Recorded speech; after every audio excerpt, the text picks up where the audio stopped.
সর্বদা কি নিজের থেকেও কিছু বানাবো না সর্বদা দেখে দেখেই বানাবো, কপি করবো? দেখে দেখে করা মানে কপি করা, ঠিক আছে? তো একটা কোশ্চেন কিন্তু সর্বদা থাকে যে আর্টের মধ্যে কি কপি করা যায়? তোমাদের কি মনে হয় আর্টের মধ্যে কপি করা যায়? হ্যাঁ, আর্টের মধ্যে কপি করা যায়?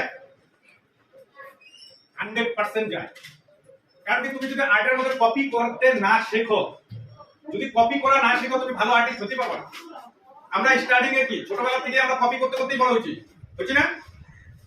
কিভাবে হাঁটবো মা দেখা যায়, তারপর আমরা হাঁটি, হ্যাঁ কি না? তো কপি করতে যে ভালো জানে সে হচ্ছে প্রকৃত আর্টিস্ট। যদি কপি করতেই না জানো তাহলে তুমি প্রকৃত আর্টিস্ট হতে পারবে না। আজকে তুমি যখন মা বাবার ছবি আর্ট করবা তখন তোমাদের প্রথম কোনো না কোনো জায়গা থেকে দেখে আর্ট করতে লাগবে, তাই না? সেটা একটা কপি, ঠিক আছে?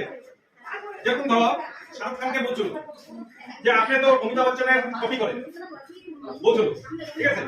তো শাহরুখ খান খুব সুন্দর প্রস্তুত দিয়েছিল, হ্যাঁ আমি কপি করি, হ্যাঁ আমি কপি করি, শুধু অমিতাভ বচ্চন না, আমি আরো 40 জনের কপি করি, বাট আমার মতন একদম পারফেক্ট কপি করে কেউ দেখা না, বুঝছো তো?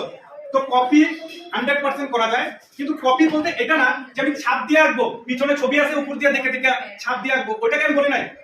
কপি বলতে কোন একটা ছবি আছে সেটাকে দেখে তুমি উঠাও, 100% তোমরা কপি করতে পারো।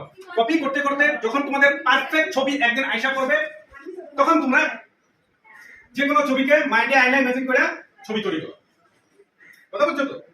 তো কপি 100% করতে পারো, ঠিক আছে? তুমি কপি এমন করো যেন পারফেক্ট সেম টু সেম হয়। আমি বঙ্গাইগাঁওতে এক জায়গায় গেছিলাম, ডক্টর একজন ডক্টরের বাড়িতে আর কি, আমি নাম উল্লেখ করি না, যাই হোক ডক্টর, অনেকে হয়তো চিনে, ভগবতী আর কি নাম। তো উনার এক মেয়ে ভালো, খুব ভালো আর্টিস্ট, সে এত সুন্দর কপি করছে, সিঁড়িতে উঠতে গেলে তাদের দুই সাইডে ছবি আছে। তো যে ছবিটা বড় ভাবে আর্ট করছে, সেম ছবি একটা ছোট আর্ট করছে, সেম, কোনো জায়গায় মানে ভুল নাই। অতটুকু দেখার জন্য যে দুটার মধ্যে কোনো ভুল আছে কিনা অতটুকু দেখার জন্য অনেকক্ষণ দাঁড়ায় থাকতে লাগে, এত সুন্দর কপি করা। তো কত সুন্দর আর্টিস্ট হতে পারে। তো সেটাই বললাম যে যদি পারফেক্ট কপি করা যদি তোমরা না শিখতে পারো, ভালো আর্টিস্ট হতে পারো, ঠিক আছে? তো